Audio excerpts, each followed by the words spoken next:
Hi, Rich here. Sorry it's been a while since I've uploaded videos. It's been winter here in Yorkshire and things slow down a bit. The job I'm doing today, I'm doing some other things on the front. As you can see, the intercooler's off, the radiator's off. Good opportunity to replace the ancillary or accessory belt. The ancillaries that this belt drives are the power steering pump and the alternator primarily. Of course, the water pump is also included in that. There's a tensioner that's attached at the top here and runs down to that pulley. So that's how you replace it.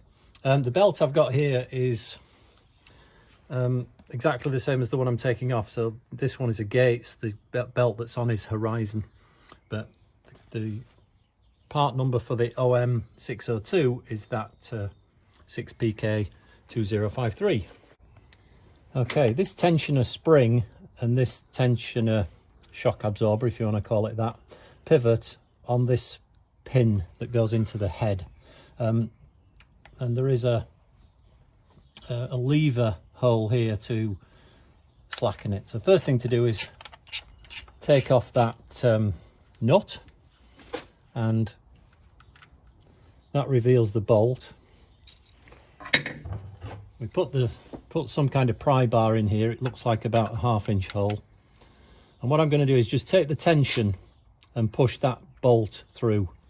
So there it goes. And it's coming out the back. Don't lose it in the back of the engine.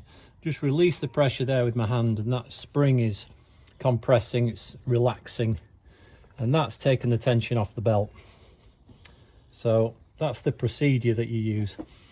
What I do now is, to get it into its slackest position, is just pull on the belt. And you can see the tension has moved. Good opportunity to check the bearings in the tensioner, the bearings in this little jockey wheel, the bearings in the power steering pump, etc. So let's take the belt off and refit the new one.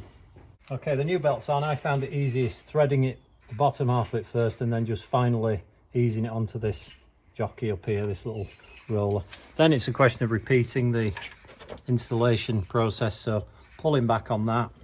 It's a new belt, so there will be a lot more tension on it. Reaching in and pushing the bolt through, you can see it popping through here. That needs to come through this hole, so pull it back through there, so it pop out, and then put that on there and just tighten it up. Not too tight because we're going onto plastic. And that's job done. Obviously test it as soon as the vehicle's back running. So thanks for watching. See you soon.